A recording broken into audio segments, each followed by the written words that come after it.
Thoroughbreds, and you know about the bloodlines. And tell me about how your uncle got you into this growing up in Florida. Well, thanks. First, Rob, just thank you for being out here. You know, there seems to be a connection between baseball players and horses. Yeah, what up with that, dude? Well, you know, they Every run us year. until we can't run anymore.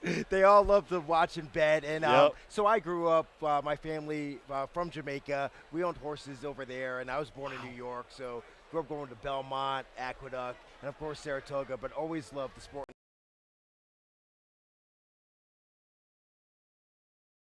New York and with our breeding program foremost. Jeez, how do you run into that program? I That's doubt what I wanna know. that was what you wanted when you started to hang around horses, hang Yeah. around horse Well, racing. first hanging around degenerates, but Well, I work with one. Yeah, So, yeah. that's right. But you pick between up- segments, he's over there. but you pick up a love for the game, and then you want to learn, you know, how do these horses get good? It's through their bloodlines, right? Right. Not unlike athletes, you know, if you know the mom and dad has somewhat athletic ability, there's a chance the kids may have athletic ability. Same with horses. If they run long distances, maybe the offspring will run long distances, and of course the stallions. And most times, I don't know, Alex, Rob, it's mostly the mothers that have the talent. Or Yeah, that throw honestly, a it lot. was. My dad never played a sport. Right. My yeah, Are dad- you serious? Walt was doing radio at What 17. did Barb do? Wow. Barbara was a cheerleader and 5'10" and spit Athletic. out 6. Well, Yeah. she spit out 6 babies. And I That's told you, pretty I told athletic. this story yesterday. I was the smallest baby. My mother's Swedish, 10 pounds. Unbelievable. So yeah, there's something athletic about that. I guess so. I would Since we're say talking so. about that. Okay. Well, all right. So let's start there. You go back. You know, I played with a guy, Rob Murphy, who used to do bloodlines and stuff, and he actually made more money selling his charts? Yeah, his charts Definitely. and looking back hundreds of years on bloodlines and stuff like that. But at the end of the day, I think there was like 18 to 20 horses at Kentucky Derby or had some kind of relationship with Secretariat. Definitely. Yes, Can you this year. explain some of that? Correct. Like, is that what the breeders are looking for? Like Yes. the pedigree going back? Certainly so. So it's about being a historian a bit. Right. And Oh, you checking have to be. the genealogy. So you want to see that pathway. All thoroughbreds are related to 3 initial thoroughbreds when the game first got started back in England. You could trace back to one of the 3. But since that time, and Secretariat, obviously one of the greats of the game, his bloodline is still in the game through like the dams, which are the mothers that have gone down the line. And like you mentioned, Rob, 18 out of the 20 starters did have some kind of relation back in their breeding. That's you can trace insane. back. Yeah. I see it all the time, man. Whenever I see Tiz,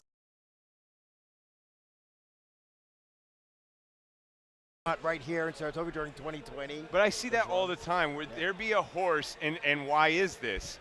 You would think that Secretariat, we should make as much money as we possibly can, and let's try to put it as every place. I feel like I always joke with Dibs, like every pack of cards has Daryl Strawberry in it because like he was cool with letting everybody use his picture and didn't care about the royalties. And I feel like Tiz the Law is the Yeah. Daryl Strawberry Yeah, of that was- horse that's what breeding. that- Like what happened there? Why do some horses, because I don't think Tiz the Law is even close to a Secretariat. No, but but- why does his bloodline get used a little bit more than some of the other greats of the past? Well, you have to factor in the cost. So every time you go to the breeding shed, you have to pay that fee to have your mare covered or mating with that, you know, female horse. So the That cost makes a lot of it's a sense. little more cost prohibitive to go to the Tizes than it is when you go to the American Pharaohs or the Justifies, the Triple Crown winners. Those are the uber bucks, and those horses certainly throw the winners, but it costs to play money and costs to pay. Now we know. Talking to Najja Thompson, he is executive director of New York Thoroughbreds. So take us back, because we had Kate Masterson on from the museum Yes, here,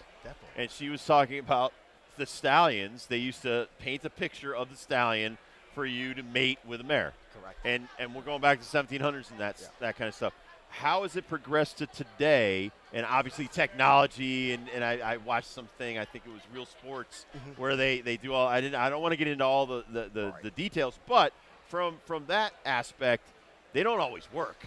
And it's very Right, expensive. exactly. Yes. You know, just Correct. to try. Right. So talk about, you know, how we've come from there to where we are today. Like any aspect of our lives, modern technology has been a benefit. So you can go online, see the picture. You have mating matching, so it'll give you an idea of if you mate your female horse to the stallion, Will it give me a runner that's more inclined to the turf, that's the grass, or the dirt?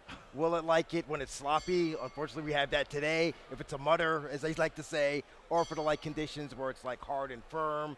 So variety of technology has been able to move our sport forward.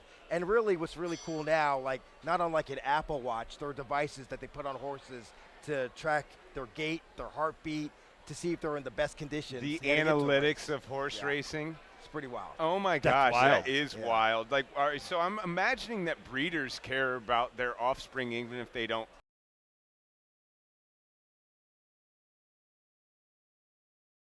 Race that'll make your horse more valuable when you go to the sales. If you choose to sell it at a sale, or you could choose to keep it and run it.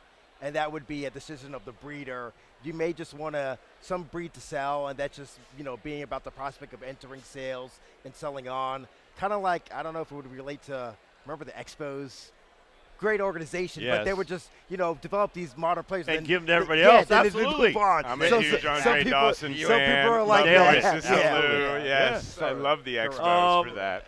like with dogs and purebred dogs and stuff like that. And I know there's a lot of inbreeding and stuff like that. Has that ever happened in horses? Certainly so, but you do have bloodstock agents that try to prevent that so that you can make sure that the breeding lines stay within and don't get too, inbreeding too much so that, we can have horses that'll be healthy and keep them moving the breed forward. Because you don't run a situation where every horse is related to a tiz, like you mentioned, Ben. Right. You have some variety in there, so you get that aspect that'll, break up the breed. Sometimes you'll see a lot of European runners and European lines getting back into the game now.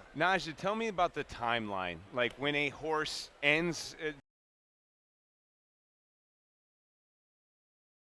the track, so there would be 4 years old right now, 4 to 5 years old. So he retired right after his Triple Crown victorious run. And he was 3.5, 4 at that time. And went to the best life ever, right? Just going to a breeding shed. Yeah. Is that common where a 4-year-old is the father? Not so common. A horse of that ability, he was like, when you're a one of a lifetime athlete like that, an American Pharaoh. These are horses that are the uber of the highest level. Most other horses will run to maybe they'll retire at 5. Other horses go on to race until they're 8 or 9. And it just depends on the ability and the market demand, right? Like who has that market demand. If it's and it doesn't always pan out. We love Bronny James, but not as good as LeBron. I love how he thinks in those terms, though. But then, you have Ken Griffey Jr., Ken Griffey Sr. Right. Yeah. Just wait till Bryce James comes out. Right, exactly, yeah. Correct. God, I forgot what I was going to ask you because you're so fascinating. But as far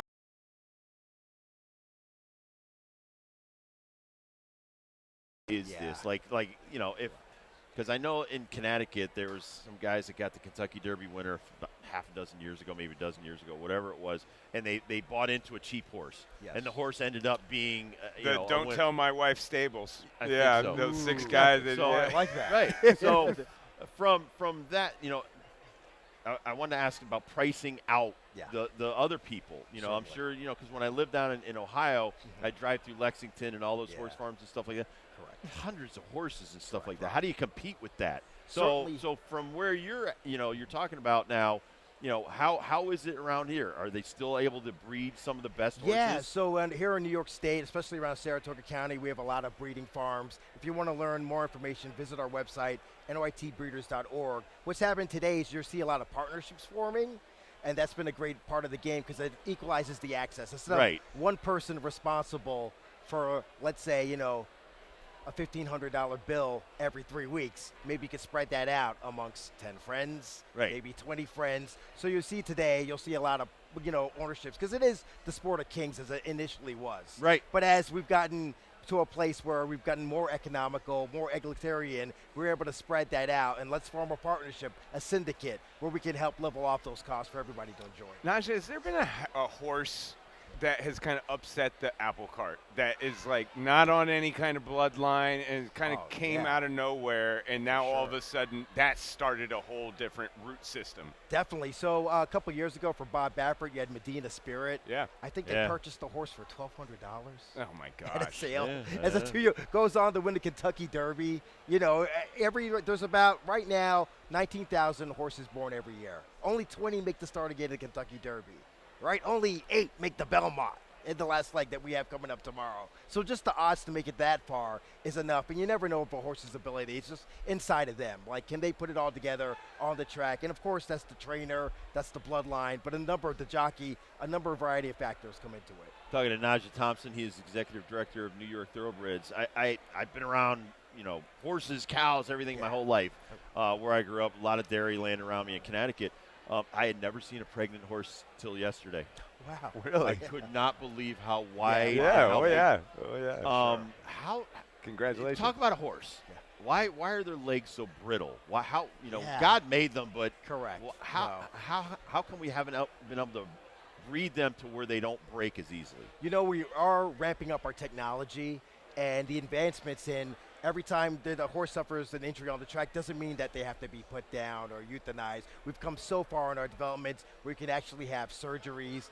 But it is like, you have a 1,200-pound animal kind of running on matchsticks, right? Yeah. So that's why when the worst of it, they do have to, unfortunately, be put down. But it's for the better of their lives because horses have to be standing up. They have to be able to move around. But in our advances in technology and with the monitoring that we have today, we can know that something's off. Let's back up.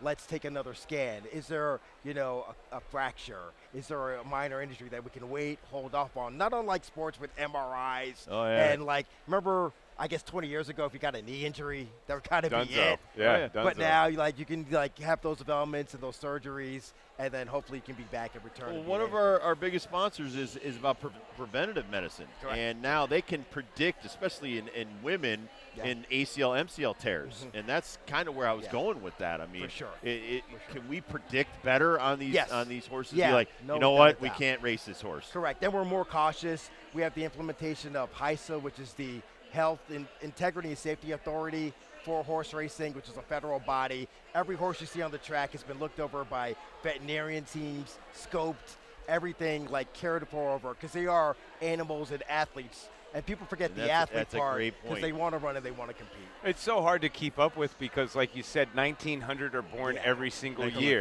We are running races every day, everywhere across this globe. And what makes Saratoga special is this is the best of the best. Exactly. This is the best jockeys, the best horses, really the cream of the crop. For you, how do you keep up with it, man? Do you get a rundown of newborns every day? Do you just look at race programs? How does it come across your desk? It's a lot of race programs. It's not unlike, I guess, how many, look at I was learning about the MLB draft and how it just goes on and on and on sometimes. Right. But not unlike an MLB scout, just you might have a region. So my region's the Northeast in New York. Right. So I try to follow all the horses around in this area. But the standouts, the standouts as they come along. And really for us, the sales are like the drafts.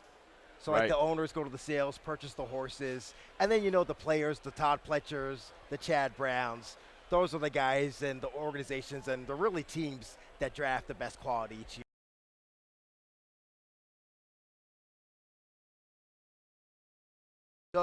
At Fasig-Tipton's, we have 2 sales. There's one for strictly New York breds. This one Sterling tells us we got to go to. And there's an open sale. I'd love to go to this. So American Pharaoh was sold in the open sale right across the street when he was 1 year old as a yearling.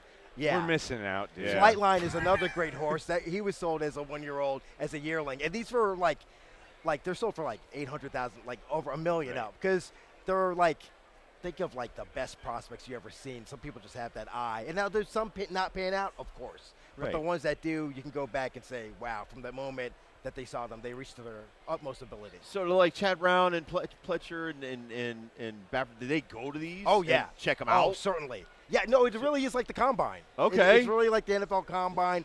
They're not so they're the trainers. They're the are we scouts. doing drills, though? Are we no drills. We're breaking out of the gate. We're doing the 40 time. There's a guy out there with a stopwatch. That one's not good. Well, I guess it's more a fashion show, though. They go, they walk the runway, and then if the traders, they get turned on, okay, I like that horse. That's when the bidding starts. How many?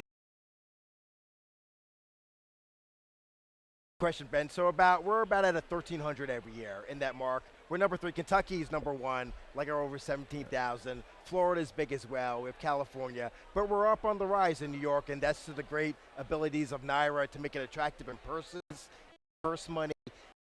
Our organization, we talk to the state governments on the impact because the breeders are the farm owners. Like you grew up, Rob, in Connecticut, and it's the agriculture. Every horse you see employs a veterinarian, a shoesmith, a farrier, a groom, a trainer, a horse, feed, instructor, trainers. So that's the economic benefit to our communities, especially agriculturally. Najja, you're fascinating. Thank you I so don't much want for your your